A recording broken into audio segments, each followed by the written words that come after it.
강의마당으로서 PLM 세렌디피디에 대해서 방송을 해보겠습니다. PLM 세렌디피디라는 타이틀에 의아해 하셨을 법도 합니다. 세렌디피디라는 건 뭐 아시는 분들도 아시겠지만 영화도 있었고 뭐 이런 시사 용어로 다 많이 나오는데 의미는 뜻밖의 발견 또는 그것을 하는 능력, 의도하지 않은 발견, 운 좋은 발견 이런 뜻을 가집니다. 근데 이 말이 영국 작가 호러스 월폴이 1754년에 쓴 소설 우화에서 근거해서 만든 단어라고 합니다. 그러니까 저도 맨 처음에 이 단어를 했을 때 뭐 라틴어라든가 그리스어라고 생각을 했는데 이 작가가 만든 말이에요. 근데 이제 제가 이 말을 쓰게 된 이유가 뭐냐면 PLM의 정보에 대해서 인사이트를 가지라는 의미에서 이런 제목을 한번 정해봤습니다. 최근에 엔지니어 능력은 이제 PLM 설계 정보에 세렌디피디를 발견하는 것이라고 생각을 합니다. 벌써 PLM을 한 지가 1990년대부터니까 벌써 30년 동안을 했는데 이제 많이는 변화가 있었어요. 지금 우리가 하고 있는 것을 일단 클래식 PLM이라고 얘기를 해보고 그전에는 어떤 것이 있었고 앞으로 미래에는 또 어떻게 발전하는 거에 대해서 한번 좀 얘기를 해보려고 합니다. 처음에 나올 때 이런 얘기를 많이 하죠. PLM이란 무엇인가. 사실은 저도 지난 30년 동안 자주 제 자신에게 그 PLM이 무엇인가에 대해서 질문을 해봤어요. 근데 그때마다 좀 다르고 또 이게 정답이 있는 것은 아닙니다. 인생이 뭡니까? 이렇게 물어봤을 때 뭐 가치가 뭡니까? 굉장히 어려운 질문이거든요. 그래서 아마 자기가 PLM에 대해서 처음 시작하시는 분들은 PLM 뭐지? 정의가 뭐지? 이렇게 얘기하시는 분도 있고 10년, 20년, 뭐 30년째 하는 사람들은 자기 자신에게 한번 도대체 PLM이 뭐지? 그 얘기들을 한번 질문하는 경우가 많습니다. 그리고 제가 그동안 이제 뭐 PLM 프로젝트도 하고 PLM 사용자도 하고 PLM 벤더에서도 일하고 컨설팅 쪽에서도 일을 했지만 한 10년, 20년 한 사람들도 가끔은 저한테 그런 얘기를 해요. PLM이 뭐죠? 알 것 같으면서도 잘 모르겠습니다. 이런 얘기를 하는데 PLM이라는 거가 무슨 어떤 뭐 예를 들어서 조류학자한테 새가 뭐죠? 이렇게 물어보는 거랑 똑같은 거거든요. 그걸 어떻게 다 대답을 합니까? 근데 오늘은 나름대로 PLM의 어떤 지난 30년을 한번 정리를 해볼까 해서 이런 걸 시작을 했습니다. PLM은 여러분들 아시겠지만 프로덕트 라이프 사이클 매니지먼트라는 경영 개념입니다. 이게 이제 우리는 소프트웨어로 나와 있기 때문에 이거 IT 솔루션이 아니야 이렇게 얘기를 하는데 데이터베이스 매니지먼트라는 건 학문 같은 건데 그걸 내가 오라클이나 뭐 사이베이스 이런 거가 데이터베이스를 의미하는 건 아니죠. 소프트웨어로 만들어지고 데이터베이스나 이런 걸 활동을 하는데 경영을 하는데 어떤 일을 하는데 도와주는 소프트웨어라고 생각을 하면 되는 겁니다. PLM은 기업의 제품을 수명주기 전반에 걸쳐서 가장 효율적으로 관리해주는 비즈니스 활동이다. 이제 이게 점점 정의가 좀 추상적이고 점점 올라가죠. 처음에는 뭐 제품의 정보를 뭐 알려주는 거다. 제품의 뭐 개발 프로세스를 하는 뭐 소프트웨어다. 이렇게 하다가 이제 점점 올라가서 최상위까지 했습니다. 왜냐하면 가장 효과적으로 관리하는 비즈니스 활동이다. 이 말 괜찮은 것 같아요. 여기서 제품 수명 주기라는 거는 제품에 대해서 뭐 요구사항에서 폐기까지 뭐 근데 여기에서 보면은 또 첫 번째 아이디어부터 제품의 폐기까지 뭐 엄청난 거죠. 뭐 에브리싱이죠. 모든 거가 되는 거죠. 그리고 이제 또 하나 우리에게 알려주는 거는 어떤 초보자들은 내가 뭘 개발하기 위해서 PLM을 사용합니다. 뭐 CAD를 써야 되니까 PLM을 사용하고 뭐 문서를 만들기 위해서 PLM을 사용하는데 자기가 어떤 제품이나 어떤 한 프로젝트에 몰입을 하다 보니까 PLM이 어떤 특정한 제품만을 내가 지금 하고 있는 이 제품마다 따로따로 한다고 생각하는데 PLM 안에 많은 제품 개발 프로젝트를 다 수용하고 있는 거가 PLM입니다. 그래서 뭐 내가 CAD를 사용하면은 지금 뭐 어떤 부속이나 이런 걸 디자인할 때 그것만 쓰지만 PLM은 그게 아니라 회사 전반적인 모든 제품이나 회사 전체의 디지털 에셋을 관리하는 데도 사용한다라는 거죠. PLM이 개발 부품에서만 주로 하는데 개별 제품, 전체 제품 포트폴리오에 이르기까지 모든 범위를 관리한다고 생각하시면 되겠습니다. 확장을 하셔야 됩니다. 그래서 여기도 이제 뭐 PLM은 라이프 사이클 전반에 걸쳐서 제품을 관리하고 있으며 가장 효율적인 방법으로 회사의 제품 라이프 사이클 전반에 걸쳐서 관리하는 비즈니스 활동이라고 정의했고 제품 수명주의 경영이라고 할 수 있다. 이렇게 얘기를 했습니다. 그래서 근데 이제 실질적으로 이런 추상적인 경영 기법이라고 생각하는 반면에 우리가 현실은 컴퓨터를 딱 열면 PLM이라는 솔루션을 딱 켭니다. 뭐 다양한 벤더가 있죠. 거기서 딱 켰을 때 그거는 이제 PLM IT 시스템이라고 말할 수 있죠. PLM IT 시스템은 개발하는 동안에 제품의 도면을 포함해서 문서 정보, 3D CAD 자료 통합해서 도면을 배포하거나 3D 모델링을 배포하거나 뭐 이런 이제 엔지니어링 체인지 같은 제품 개발 프로세스를 자동화해 주는 전산 시스템이다. 개발 엔지니어의 생산성을 획기적으로 높여주는 IT 시스템이다. 뭐 이렇게 덜 추상적이지만 이제 이것도 추상적이죠. 그래서 그 라이프 사이클을 보면은 제품 처음에 디자인을 합니다. 일단 오퍼레이션하고 모니터, 메인테넌스, 뭐 폐기까지는 하는데 처음에는 CAD/CAM, 뭐 PLM, ERP, MES 같은 것들, MRP, 뭐 ERP 이런 것들을 다 쓴다. 그리고 이제 PLM도 이렇게 다양하게 보면은 라이프 사이클서부터 프로덕트도 있고 그다음에 비즈니스 프로세스, 프로덕트 데이터, PDM 시스템도 있고 다양한 PLM의 범위 안에 드는 어떤 솔루션들, 특정 솔루션들, 장비, 기법, 사람, 그다음에 매니저먼트 앤드 오르가니제이션, 오브젝트 앤 매트릭스 뭐 이런 것들이 PLM을 이 생태계에 이렇게 다양한 것들이 있다. 그러면 우리가 PLM을 사용했을 때는 오늘 얘기가 뭐냐면은 PLM의 다양한 패러다임에 대해서 패러다임이라는 것은 이제 마인드세트 내가 이 PDM, PLM을 사용할 때 어떤 사고방식을 가지고 내가 하나 1980년대 이전에는 어떻게 제품을 개발했을까요? 고참들은 젊었을 때 기억이 날 겁니다. 뭐냐면 종이 도면에다가 그 먹물로 그림을 그리는 거죠. 다 선진국에서는 오랫동안 이 방법을 써왔었어요. PDM이나 PLM이 나오기 전에는 뭐냐면 저도 이런 걸 해봤는데 저의 보스가 조그만 단순한 부품을 이제 설계를 하라고 그럽니다. 설계를 하면 뭐 스케치를 한 다음에 뭐 모양이 어떻고 나오고 그러는데 기존에 있는 것 중에 그걸 약 고치겠죠. 처음 초보자들은 약간 고참이 되면 저희 그 상사가 도면을 한번 만들어라, 완성을 해서 배포를 해라. 그럼 저희가 어떻게 가야 되나요? 회사마다 제품 개발에 원본 도면 보관실이라는 게 있어요. 근데 그걸 옛날에 볼트라고 했어요. 저장고인데 볼트인데 그 볼트에 가면은 어떤 자료실 직원이 어떤 보기를 원하냐고 그러면은 이제 그걸 찾아서 줍니다. 도서관처럼.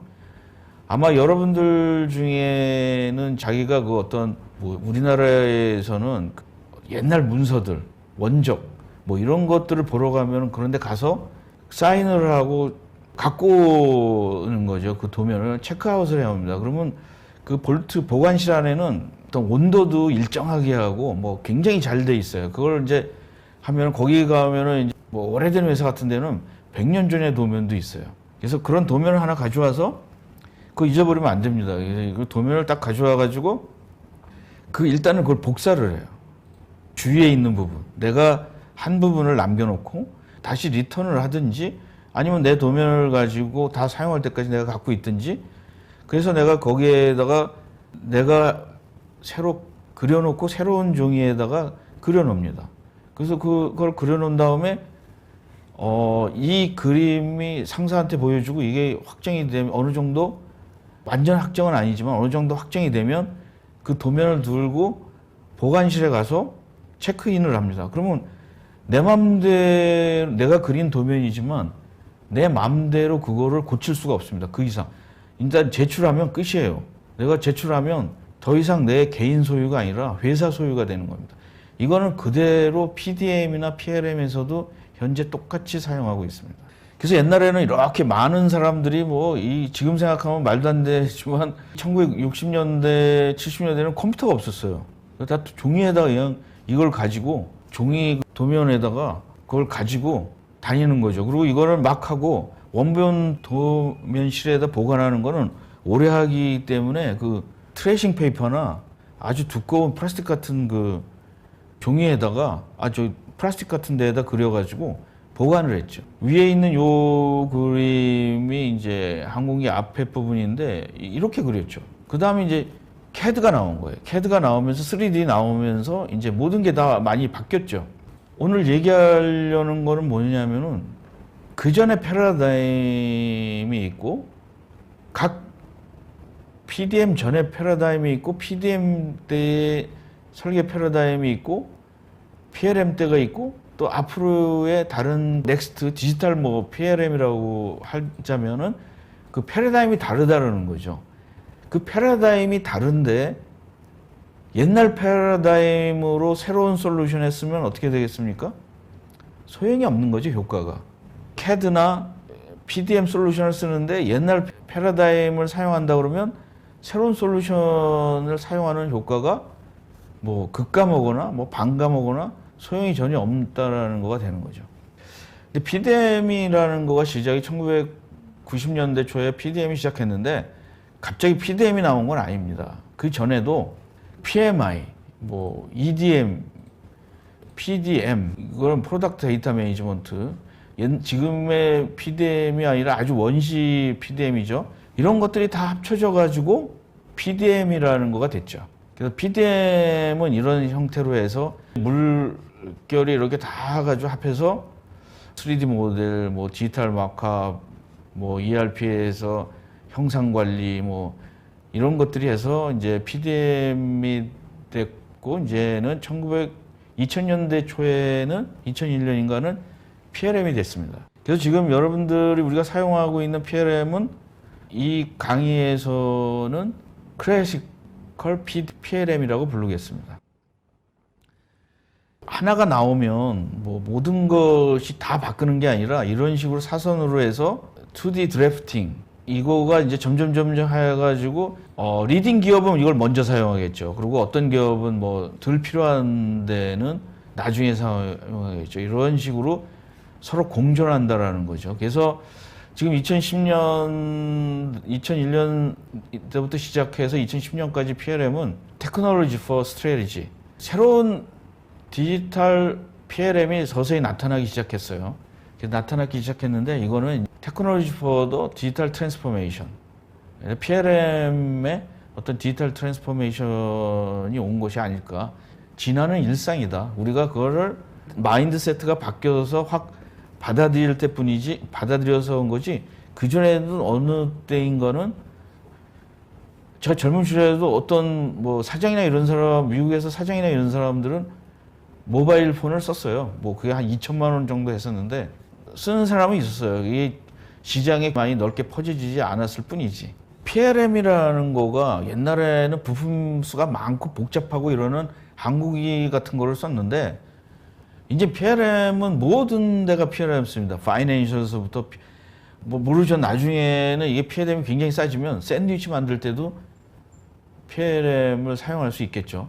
PLM 회사 벤더들이 굉장히 힘든 거가 뭐냐면 이제는 PLM이 너무 많이 스펙트럼이 많이 퍼져가지고 부품 수가 20개에서부터 200만 개, 300만 개 이런 데까지도 다 PLM을 사용하게 됐습니다. 그래서 여기를 보시면 샌드위치는 부품 수가, 이걸 부품 수라고 그러는데 음식이나 이런 화학은 레시피라고 그러는데 그게 다 보험이라고 그러고 부품인데 부품 수가 30개, 샴푸는 50개, 시계는 300개, 머신 툴은 2,000개, 자동차는 25,000개, 뭐 고급차는 3만 개 이상도 있다고 그럽니다. 그리고 비행기는 40만 개, 뭐 티오식 같은 거는 36만 개 정도 됐고, 이제 앞으로 새롭게 항공기 나오는 거, 예를 들어서 여기에 40만 개 정도는 이제 대형 항공기 같은 경우에는 부품수가 또 나름대로 등치가 있어서 많이 있습니다. 그 다음에 스페이스 셔틀은 200만 개. 여기는 좀 저는 뭐 코드 라인은 뭐 2천만 라인. 몇 년 전만 해도 유저 인터페이스 같은 것들이 그렇게 많이 발전이 안 돼가지고 한 뭐 300만 라인 정도 됐어요. 근데 지금은 유저 익스피리언스나 유저 인터페이스를 강조하다 보니까 이렇게 뭐 2천만 라인도 돼가지고 이제는 뭐 요즘에는 그걸 뭐 봐서 일일이 코딩하고 이러기가 너무 힘들어진 거죠. 그림에서 보시면 이제 샌드위치, 자동차, 요거는 이제 F-16 전투기 앞에 부분을 이렇게 뭐 CAD로 그린 겁니다.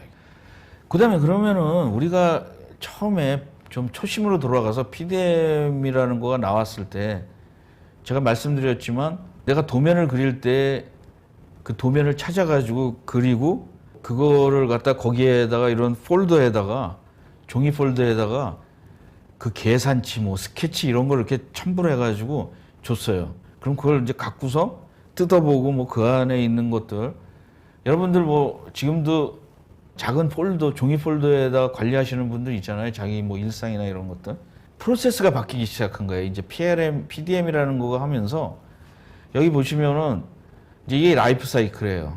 계획하고 디파인하고 만들고 지원하고. 근데 이제 맨 처음에는 처음에 만들 때는 뭐 프로타입 만들어서 이렇게 배우고 개발하고 이거를 뭐 이게 만들어도 되나 이렇게 해서 했는데 이게 갈수록 사람들의 일이 양이 많아진다는 건 비효율적인 거잖아요.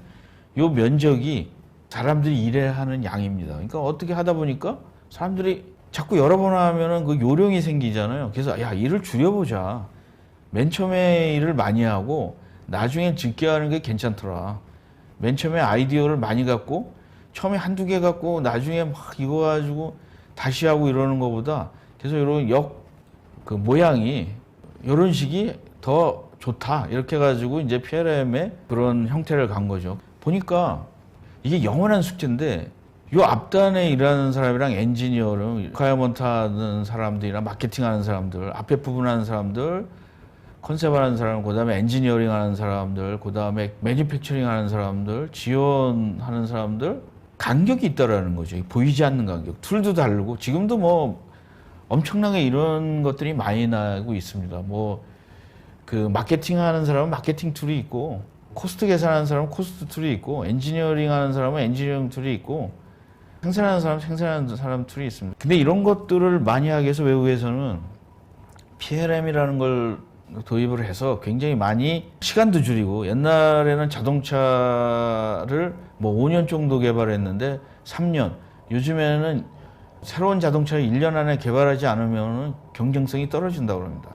우리가 그 마인드셋 할 때 PDM이라는 거는 5가지의 핵심 그 지식이 있습니다. 뭐냐면 제품 수명 주기, 제품 구조, 이건 봄이겠죠. 정보 체계, 하나하나의 모든 정보, 뭐 문서도 하나고, 뭐 이게 도면 3D 모델링, 뭐 이게 엑셀, 뭐 CA 계산하는 것들, 뭐 이런 것들 모두 한 군데다 모아놓는 저장고, 볼트, 제품 프로세스, 특정 프로세스 이렇게 이제 6가지로 저는 이제 요소를 생각해 봤습니다. 근데 이게 PDM이 그때 많은 사람들의 호응을 받은 이유가 뭐냐면 실제 것을 전산 세계로 구현하는데 똑같이 구현했다는 거죠. 관리 항목, 아이템 관리, 자료 서류함, 자료 저장소, 볼트, 일렉트로닉 볼트, 결제 프로세스, 워크플로우, 폴더, 전자 폴더 안에는 많은 데이터들을 어태치라고 그래가지고 도면 하나를 딱 보면 거기에 관련된 모든 데이터들을 다 붙여버리는 거죠. 이게 그 당시에는 대단한 아이디어였어요. 그래서 PDM이 지금 PLM의 이제 뭐 전신인데 지금 뭐 PDM이나 PLM을 안 쓰는 회사들은 거의 없어요. 큰 회사들은. 뭐 당연하다고 생각을 하고 있죠.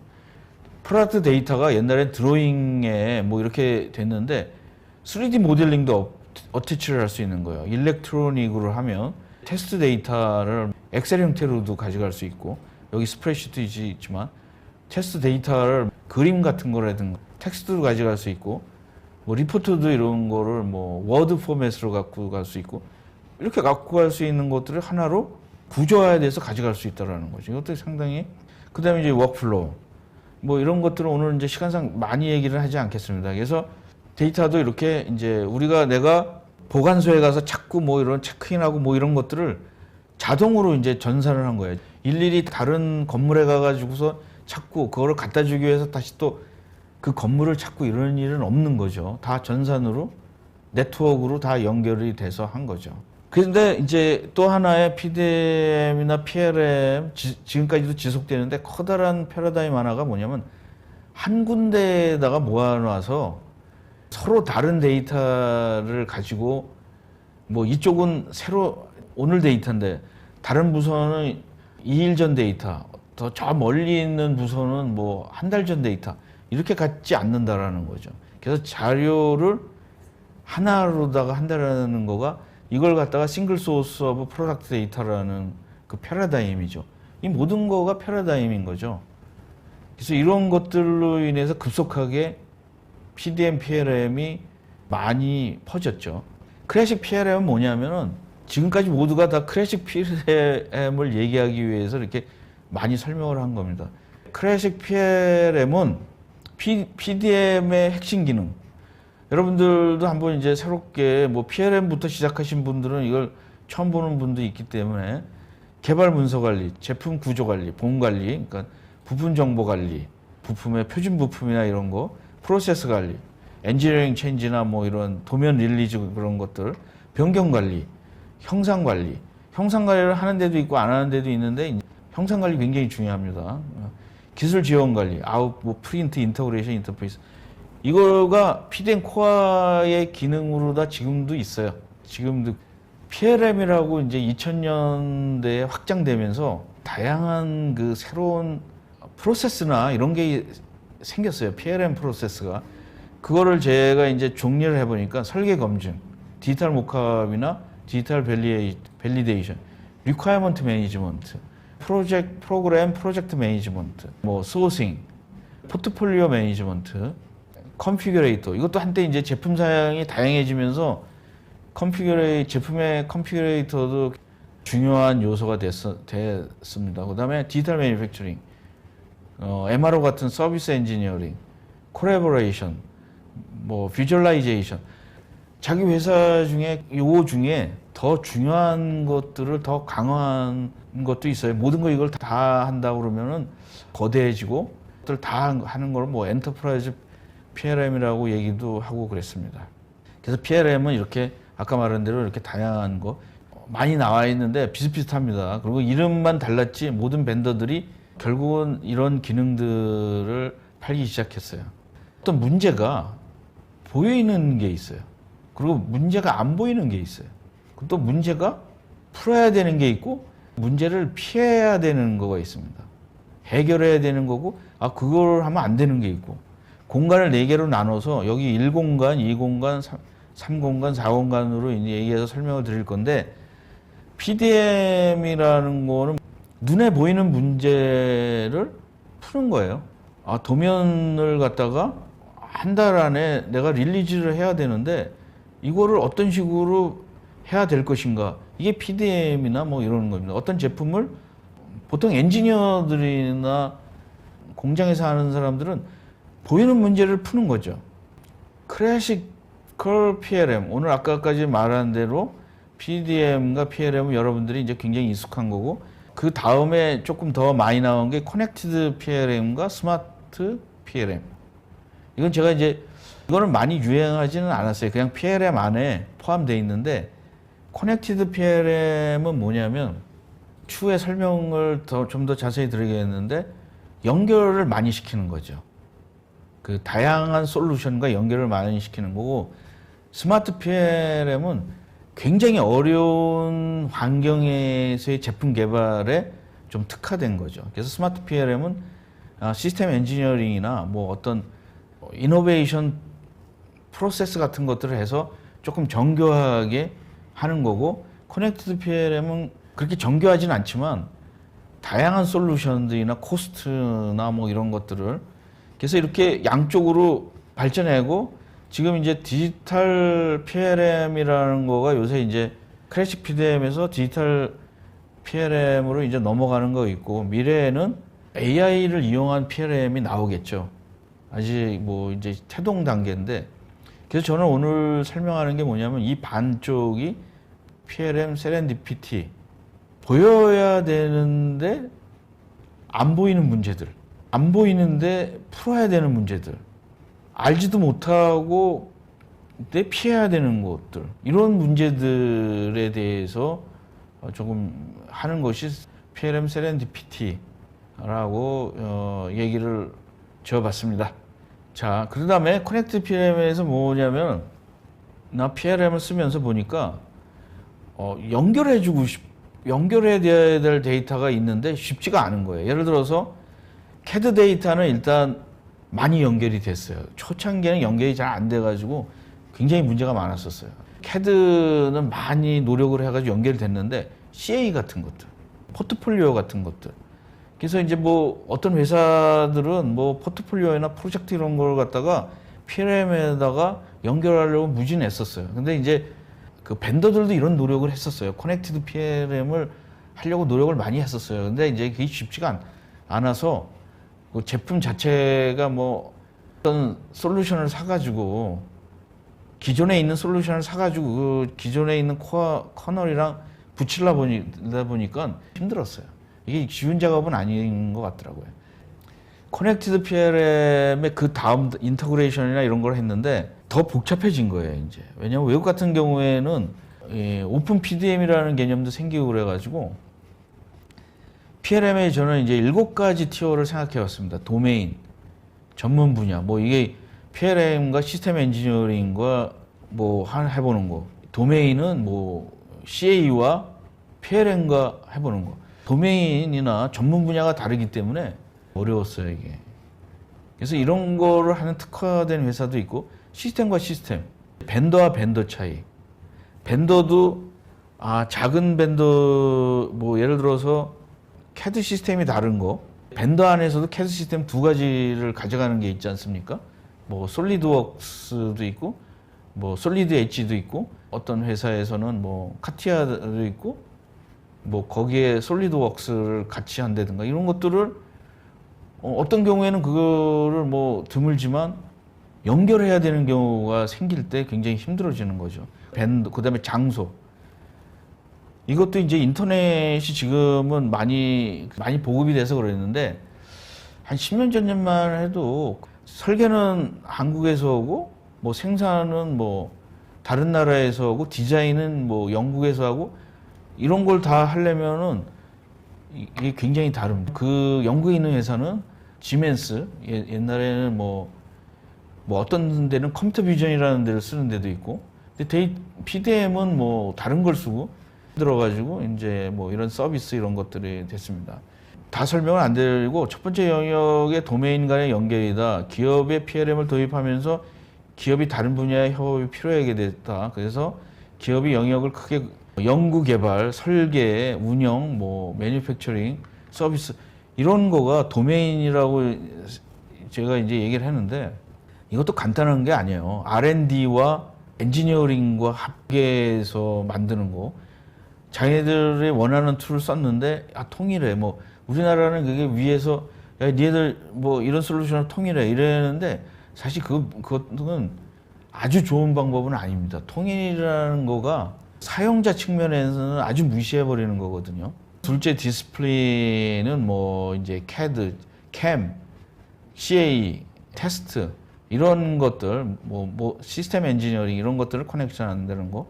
이 정도면 이제, 그래서 커넥티드 PLM을 보면은 뭐 이런 이그젬플이 있습니다. 그 CA와 뭐 PLM과 테스트 하는 거. 여기서 테스트 말하는 거는 이제 물리적으로 이제 테스트하는 부품 테스트하는 데가 있지 않습니까? 나름대로 데이터베이스가 있는데 연결이 안 돼요. 이거 연결시키는 부분들이라든가 아니면은 시뮬레이션 데이터와 테스트 데이터와 디자인 데이터를 따로따로 한다는 거예요. 이게 이제 골머리를 앓게 되는 거죠. 지금도 사실은 뭐 해결이 됐다고 말할 수는 없어요.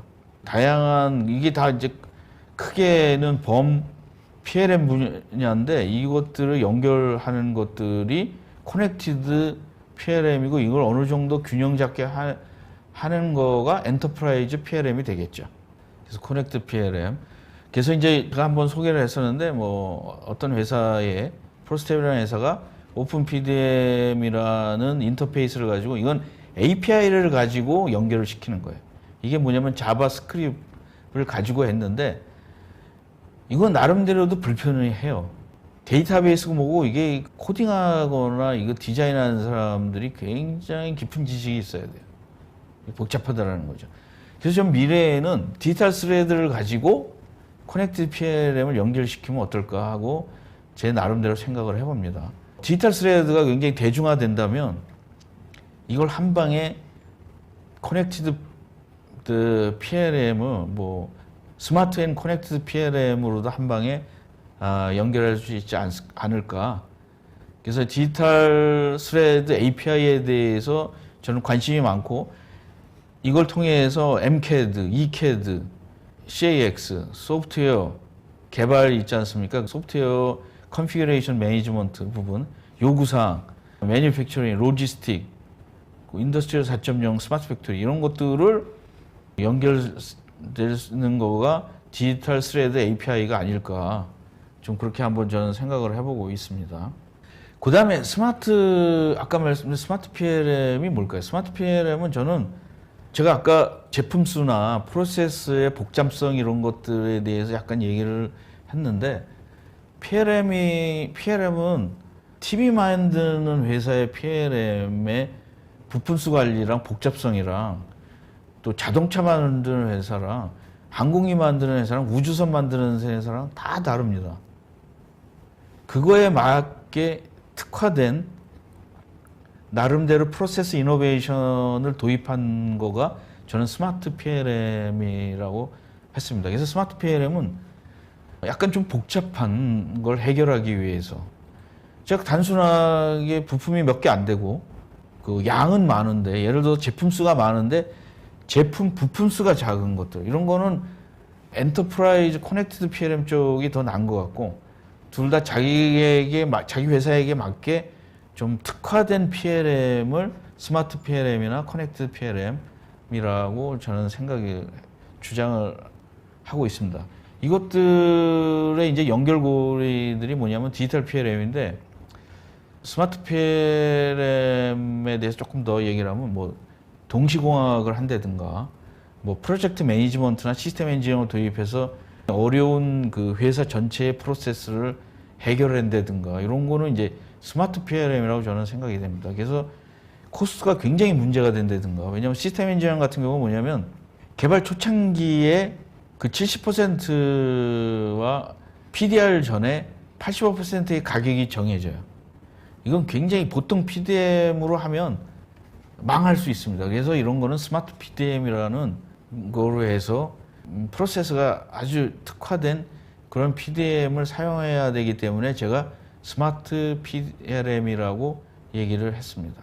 그 다음에 이제 스마트 엔지니어링 같은 것들 요거는 전에 시퀀스 엔지니어링, 컨커런트 엔지니어링 스마트 엔지니어링인데 왜 스마트 엔지니어링이 필요한 데가 있냐면 어떤 제품을 개발하거나 이걸 한 개만 만들고 이러는 회사들은 어떤 개발 단계를 극도로 줄여야지만 이익이 나는 데가 있어요. 어떤 정부나 이런 데서 이걸 1년 안에 개발해 이런 거는 보통 PLM이나 이런 걸 가지고 개발하다가는 문제가 많이 생겨요. 그래서 어떤 특정한 뭐 엔지니어링 투 오더 이런 전략을 가진 그런 데에는 스마트 엔지니어링과 스마트 PLM이 필요하다라는 거죠. 스마트 엔지니어링은 이제 코스트를 극도로 줄이거나 너무 그 엔지니어링이나 뭐 이런 거가 복잡해가지고 일반 PLM을 사용하면 안 되는 것들에 대해서 스마트 PLM을 저희가 합니다. 개발을 한 번도 안 해본 제품 같은 것들도 스마트 PLM이 중요해요. 왜냐하면 리스크가 너무 많기 때문에 초창기 리스크를 줄이기 위해서 이런 것들. 그리고 이제 이거 여러 번 제가 설명을 드렸는데 들이 이제 스마트 엔지니어링이 왜 필요한지에 대해서 이런 설명들이 있습니다. 그래서 이걸 보시면 PDM, 뭐 커넥티드 PLM, 제가 이걸 보면은 커넥티드 쪽으로 가는 거는 콜라보레이션 쪽으로 가는 거고, 스마트 특정한 엔지니어링 쪽으로 발전된 거를 저는 이제 스마트 PLM이라고 얘기를 했습니다. 스마트 PLM에는 스마트 매뉴팩처링, 스마트 엔지니어링, 시스템즈 엔지니어링 이런 것들이 필요하다라는 거죠. 그래서 사실은 여러분들 그 디지털 트윈도 이런 스마트 PLM 쪽이 필요한 거지, 그냥 콜라보레이션이나 엔터프라이즈 PLM에서도 뭐 그렇게 아주 정교한 디지털 트윈이 필요한 건 아니에요. 그래서 모든 PLM이 똑같을 수 없다라는 거. 자기가 원하는 쪽으로 가야지 않을까. 그리고 전체는 이렇게 이쪽으로 간다고 생각이 듭니다. 디지털 PLM에 대해서 요새 이제 처음엔 저도 이제 디지털 PLM이라는 걸 썼는데 요새는 거의 뭐 웬만한 사람들이 디지털 PLM이라는 말을 사용하더라고요. 디지털 PLM은 저는 그 사람마다 진행형이기 때문에 발전을 계속 하고 있기 때문에 이제 뭐라고 얘기를 하기가 어려운데, 저는 일단은 디지털 PLM은 새로운 IT를 사용해서 디지털 프로세스나 이런 거를 받아들이는 거, 또한 디지털 변화를 적용하는 PLM이라고 이해를 하시면 좋겠습니다. 그래서 여기서 새로운 IT는 뭐냐면 새로운 디지털 기술입니다. 그 전에 IT 기술이 아니라 새로운 디지털 기술. 뭐냐면 빅데이터, AR, VR, 3D 프린팅, 클라우드 환경, IoT, 스마트 팩토리, 블록체인, 모바일, 인공지능 같은 겁니다. 여기서 말하는 인공지능은 이제 초보 인공지능이죠. 머신러닝처럼 뭐 딥러닝까지는 안 가더라도. 그래서 클래식 램 시스템이 제품 정보의 중앙화를 했습니다. 뭐 이렇게 디지털 PLM은 제품 정보의 분산화로 갈 것으로 예측을 하고 있습니다. 그래서 제품 전체 수명 주기인 개발 단계, 뭐 설계 이런 거 옛날에는 시리얼로 갔는데, 예를 들어서 엔지니어링은 컨커런트를 했지만 그 도메인 다 개발이 끝난 다음에 생산을 하고, 생산이 다 끝난 다음에 오퍼레이션을 하고, 다 끝난 다음에 폐기를 했는데, 지금은 이제 그게 아니라 연결이 돼서 하고 있는 거죠. 그래서 지금 요걸 이제 다시 보여드렸고, 요거는 디지털 기술이 대표적인 디지털 기술입니다. 뭐 드론도 있고, 뭐 IoT도 있고, 로보틱스도 있고, AI도 있고, 뭐 아규먼트 리얼리티도 있고, 뭐 VR, AR, 뭐 제가 말씀드렸죠. 블록체인 이런 것들을 도입한 거가 디지털 PLM이라고 말할 수 있고, 가장 또 눈에 보이는 거는 IoT나 디지털 트윈이나 뭐 사이버 피지컬 시스템으로 가는 단계가 되겠습니다. 그래서 임베딩 시스템까지는 PDM으로 메카트로닉스나 이런 거가 가능한데, IoT는 기존의 PDM, 클래식 PDM으로 개발하기가 어려워요. 왜냐하면 IoT는 소프트웨어거든요. 다 서비스거든요, 이게. 그래서 그 전에 우리의 클래식 PDM은 부품이나 디스크리트 매뉴팩처링에 최적화된 PLM이 되겠습니다. 그래서 이렇게 갈 것으로 예측이 되고 있습니다. 그래서 디지털 지식에도 이제 이렇게 많은 엔지니어링, 매뉴팩처링, 뭐 AS 서비스도 수많은 기술들이 이렇게 포진하고 있습니다. 그리고 또한 이제 클래식 PLM이라는 거는 라이프 사이클이 이렇게 일정하게 딱딱 되어 있거든요. 뭐 초등학교를 다닌 다음에 중학교를 가고, 중학교 다음에 고등학교 이렇게 돼 있는, 사회생활을 하는 것처럼 돼 있는데, 이제는 그게 아닌 거죠. 컨셉 디자인할 때 테스트랑 연결이 돼 있고, 어디 가든지 연결이 돼서 내가 컨셉 디자인할 때 폐기 엔지니어들한테 물어볼 수도 있고, 서로 소통하면서 한다라는 거죠. 모든 게 다 연결돼 있는 거죠, 링크가. 그래서 그런 것들은 이런 수많은 데이터들과 라이프 사이클에 관계없이 라이프 사이클의 스테이지가 없는 거죠, 이제는. 모든 게 다 링크가 되어 있기 때문에 디지털 PLM의 큰 특징 중에 하나인 거죠. 디센트럴라이즈라고 해도 되라고 말하는 거죠, 여기서. 그리고 이제 새로운 기술들을 마구 사용을 하는 거죠. 디지털 트윈이나 뭐 이런 것들, 디지털 PLM은 모델을 옛날에는 이제 디자인하고 빌드를 했는데 요구사항을 받아서 디지털 트윈을 모델링하고 디지털 트윈을 시뮬레이션해서 프로덕트를 한다. 버추얼과 피지컬이 동시에 존재하는 거가 디지털 PLM이라 환경이다라고 얘기했고, 이것들을 모두 연결해 주는 거를 디지털 스레드가 다 연결해 줄 것으로 생각이 됩니다. 전번에 이제 PLM과 AI PLM에 대해서 잠깐 얘기를 했었는데, 애니시라는 일본 회사에서 기계학습이 가능한 탑재된 PLM을 소개를 했어요. 이게 아주 인기가 있는 건 아닌데 앞으로 이거가 보편화되지 않을까 이런 생각을 합니다. 그래서 기계학습 탑재 클라우드 PLM이, 우선 기계학습을 하려면 그 PLM이 클라우드가 돼야 돼요. 기계학습으로 하지 않으면은 클라우드 환경이 아니면 너무 힘든 거예요, 이게. 지금 이제 우리가 스마트폰이 클라우드 환경에서 우리가 계속 연결돼 가지고 업그레이드 하기 때문에 가능하지, 이걸 내가 옛날처럼 소프트웨어를 갖다가 내가 PC에다가 저장해 가지고 그걸 내 스마트폰에다 연결해 가지고 계속 업데이트를 한다면 그거는 사실은 거기에 맞는 패러다임이 아니에요. 사람들이 사용하기가 불편하면 그거는 사용이 될 수가 없는 거죠. 그래서 이런 것들이 있다라는 거. 오빌리 게이토라고 이제 주장하는데 이게 얼마만큼 성공할지는, 아이디어는 굉장히 좋습니다. 저도 이거를 예의주시하고 있습니다, 이게.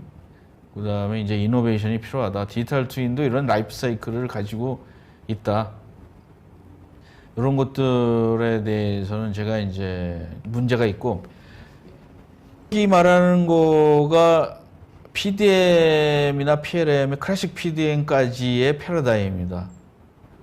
환경이 이렇게 됐는데 뭐 경쟁이 심화되고 디지털 프로템도 나오고 이게 이제 이러다가 디지털 기술이 합해진 거죠.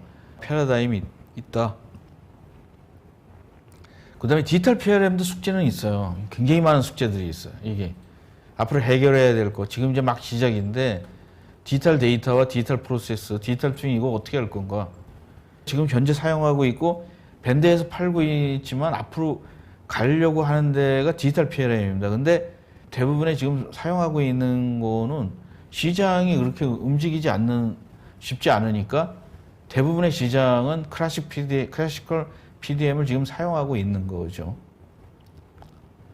여지껏 얘기한 거를 정리를 하면 이제 이렇게 되는 거죠. PDM이 있고 클래시컬 PDM은 이 정도고 디지털 PLM으로 이렇게 가는데 스마트 PLM이 있고 커넥티드 PLM, 그 다음에 나중에는 이제 AI PLM이 있고 이쪽 부분은 인더스트리얼 AI가 있고, 제가 말한 요 반은 요 색깔을 칠한 거는 PLM 세렌디피티인데 저는 이제 요게 이제 프로덕트 라이프 사이클 인텔리전스, 지능이 들어가 있지, 지능. 그것들이 있고, 오늘의 결론은 PLM 가치 공간들이 확장이 되는 거죠. 제1 공간은 여지껏 PLM 클래식이 주로 했었던 공간이고, 2, 3 공간은 PLM 중에 디지털 PLM이 갖고 가는 공간이고, 4 공간은 AI나 뭐 이런 PLM들이 갖고 가는 공간입니다. 결론을 말씀드리면 PLM의 시작이 PDM은 엔지니어들이 설계 정보를 찾는데 너무 많은 시간을 걸리는 거예요. 보통 엔지니어들이 자기가 만든 자료가 어디 있는지, 누가 만든 자료, 옛날에 만들어둔 자료가 뭔지 이런 걸 하다가 30-40%가 엔지니어들이 30-40%의 시간을 자료를 찾는데 사용한다고 그럽니다. 그래서 이제 PDM이 나왔는데 이게 이제 확장이 됐어요. 그래서 PLM까지 됐어요. PLM은 이제 순수하게 제품 개발에 관련된 모든 전략이나 뭐 비즈니스 프로세스까지 이제 다 합쳐졌어요. 여러분들이 현업에서 제품을 개발하다 보면 아마 일반직도 동일한데 자기가 만든 자료는 물론 팀 자료, 회사 자료를 찾는데 아주 많은 시간을 소비하고 있다. 심지어 못 찾아서 다시 만들고 있는 자신을 보고 있을 것이다. 이것은 세렌디피티와 반대되는 패러다임이에요. 세렌디피티는 이런 걸 없애는 거죠. 그리고 두 번째는 뭐냐면 PLM 세렌디피티 결론은 PLM 사용자의 능력을 최대로 올려주는 겁니다. 마치 우연처럼 보이지만 탄탄한 정보와 경험에서 오는 신선한 개발 인사이트를 발견하는 거죠. 그러니까 AI를 이용해서 내가 뭘 원하면 내가 필요한 정보를 PLM에서 알려주는 거예요. 조금씩. 연관된 자료들을. PLM의 주인공은 PLM 밴드나 솔루션을 영업하는 사람이 아니라 PLM 프로젝트를 수행하는 사람이 아닙니다. PLM 소프트웨어를 코딩하는 사람도 아니에요. PLM의 주인공은 PLM 지식과 솔루션과 패러다임을 사용해서 기업의 제품을 혁신하고 최고의 제품을 개발하는 사람이 PLM의 주인공입니다. 이제 지금은 약간 PLM의 주인공과 이 손님이 좀 약간 좀 반대로 돼 있어요. PLM에 대해서 되게 말이 많은 사람들을 보면은 PLM 사용자가 아니에요. PLM 사용자는 듣고만 있어요. PLM에 대해서 되게 말이 많은 사람들은 PLM 벤더, 솔루션 영업하는 사람, 프로젝트 하는 사람, 코딩하는 사람들이 PLM에 대해서 많이 얘기하고 있습니다. 아닙니다. PLM의 주인공은 PLM 사용자예요. 왜 사용자가 공부를 안 하고 왜 자기 주장을 요구를 안 하죠? 세 번째는 현재 한국은 PLM 솔루션이나 개발자가 부족해 보이진 않아요. PLM을 혁신적으로 사용하는 사용자가 보이지 않습니다. 현재 사용하는 PLM의 솔루션이나 패러다임은 30년 동안 계속 그냥 돼 있는 거예요. 이게 뭐 엄청나게 뭐 발전한 것도 아니에요. 패러다임은 사고 방식입니다. 마인드셋이에요. 그래서 현재 진행 중인 PLM 패러다임이 이제 막 시작하는 건 디지털 패러다임이 이제 막 시작되고 있습니다. 근데 아직도 많은 회사들이 아직도 뭐 최근에 어떤 회사들이 이제 클라우드로 간다고 그랬는데 클라우드로 간다고 그래서 사용자의 마인드셋을 바꾸기는 쉽지 않아요. 사용자의 마인드셋이 디지털 PLM 패러다임에 맞게 발굴해야 되는 겁니다. 그래서 가까운 미래에는 인공지능 PLM도 오겠죠. 딥러닝 같은. 아직도 과거 패러다임 속에 안주한다면 가까운 미래에도 안전할 수 없습니다. PLM 패러다임은 지속적으로 발전돼야 한다고 생각합니다. 마지막 결론이 이제 PDM, PLM, 스마트 커넥티드 PLM, 디지털 PLM, AI PLM, 프로덕트 라이프 사이클 인텔리전스 패러다임까지 소개를 했습니다. 그래서 PLM 세렌디피티의 패러다임은 현재 가능한 인공지능과 디지털 스레드와 디지털 태그, 메타데이스 기술을 이용해서 PLM 환경성에서 제품 개발자를 포함한 모든 사용자에게 생각지도 못한 정보와 지식을 알려주는 패러다임입니다. 지금은 이게 이제 뭐 어떤 분들이 전에도 나와 있는 것들이 있어요. 인공지능을 이용해서 자동 검색 기능처럼 보입니다. 그런데 전에는 엔지니어들이 그 검색해서 자기 자료를 찾았어요. 근데 그건 너무 불편해요.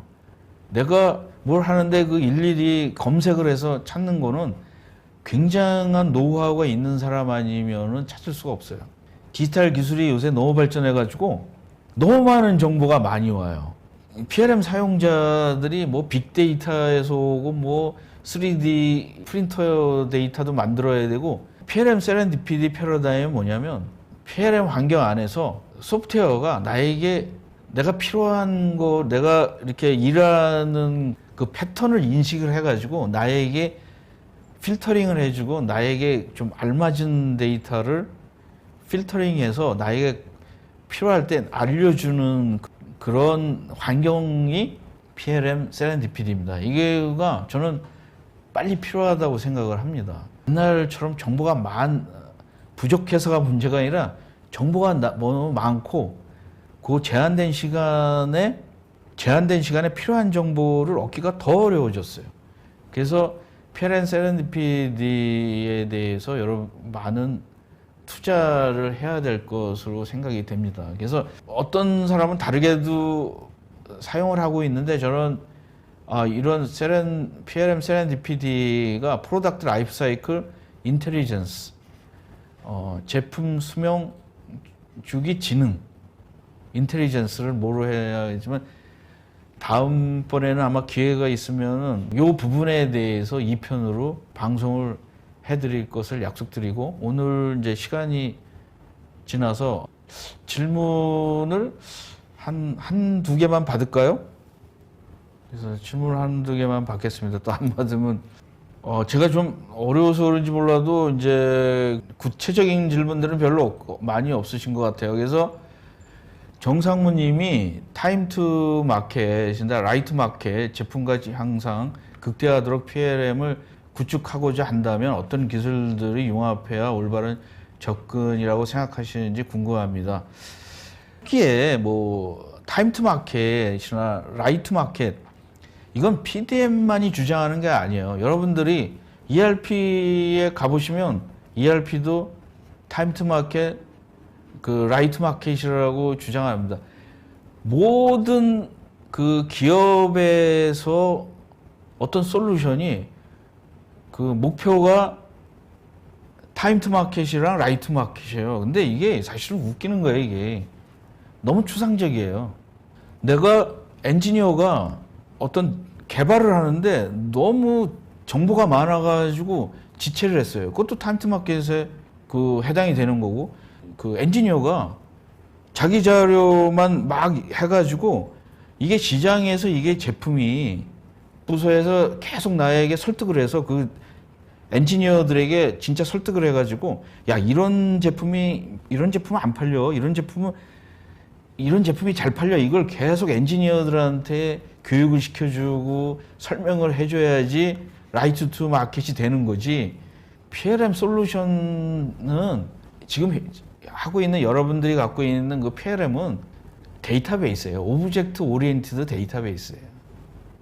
그냥 일반 데이터베이스가 아니라 어떤 목적 지향적으로 만들어진 데이터베이스라는 거죠, 기존에. 근데 이거가 소셜 네트워크를 통하든 뭐를 통하든 AI를 통하든 내가 일을 하고 있는데 옆에서 내가 어떤 제품을 했을 때, 이런 제품들은 요새는 에너지가 그 1등급이 아닌 제품은 팔리기가 어려워, 이런 것들을 계속 에어컨 만드는 엔지니어에게 설명을 해준다면 엔지니어가 계속 들으면 변하는 거죠. 그래?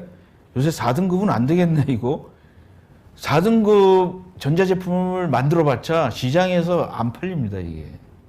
같은 값이면 안 팔려요. 같은 값이면 더 비싸게도 못 줄 뿐만 아니라, 그런 트렌드나 이런 것들이 PDM에서 보여주나, 이 클래식 PDM에서는 전혀 안 보여주는 거죠. 전혀. 여러분들이 그런 것들에 대해서 생각하는 사람들이 많이 생겨야 된다라는 거죠, 이제. 김영범 님이 디지털 PLM 사례를 보면 일본, 미국, 독일 사례가 많은데 한국은 어느 정도 경쟁력을 갖추고 있나요? 저는 경쟁력을 많이 갖추고 있다고 생각해요. 근데 너무 연결하는 사람들이 없는 것 같아요. 뭐 빅데이터도 있고, 뭐 모든 거 3D 프린터도 아주 전문가들이 각자 많은데, 디지털 어떤 그 테크놀로지가 연결되지 않은 부분들이 있는데, 이거를 어떻게 이제 뭐 커뮤니티라도 있었으면 좋겠는데, 뭐 그런 거죠. 그 다음에 마지막 질문을 김수열님은 커넥티드 PLM을 좀 확장하면 스마트 팩토리나 디지털 트윈으로 확장할 수 있는지요?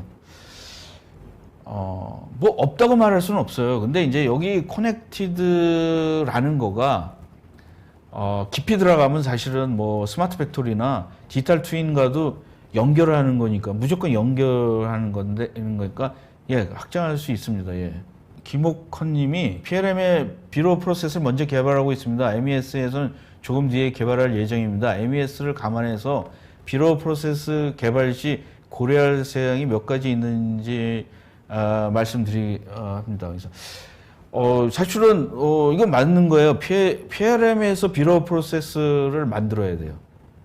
그걸 MES를 거쳐가지고 MES에서 이제 생산까지 고려를 해야 되는데, MES 고려시 할 사항이 뭐냐면, MES 고려시 뭐냐면, 그 PLM을 주로 하는 사람들은 이봄을 뭐 많이 하는데, 이봄에서 이제 M봄도 만들고, 그 다음에 이제 공장봄, 원래는 비로 프로세스라는 거가 M봄과 E봄을 다 합쳐가지고 공장의 환경 같은 것들을 해야 돼요. 왜냐하면 보통 사람들이 PLM 하는 분들이 공장의 리소스나 공장 환경에 대해서 잘 몰라요. 엔지니어 백그라운드가 있기 때문에 공장은 이제 뭐 랏이라는 게 있지 않습니까? 어떻게 배치를 생산하고 그래서 아마 공장 전략이나 공장 환경이나 뭐 이런 것들을 감안하셔야 되는데 이거는 이제 공장에 있는 그 매니팩처러 엔지니어랑 커뮤니케이션을 하셔야 될 것 같아요. 김옥호님이 솔루션을 개발하는 건 아니고 지멘스 솔루션을 회사에 도입하고 있습니다. 현재는 투비 설계 단계입니다. 예. 근데 이제 공장에 지금의 오랫동안 뭐 매니팩처러 엔지니어라는 거가 있는 데도 있고 없는 데도 있는데 굉장히 드물어요. 이 매니팩처러 엔지니어는 머릿속에 자기 리소스와 이범을 가지고 어떻게 비로 프로세스를 만드는 거에 대해서 머릿속에 그 생각들을 많이 가지고 있어요. 그래서 오늘은 여기까지 마치고 더 기회가 더 질문이 있으면 뭐 페이스북이나 뭐 캐드 그래픽의 게시판에다 올려주면 제가 가능한 대답을 해드리겠습니다. 오늘 방송 여기까지 마치겠습니다. 시청해 주셔서 감사드립니다.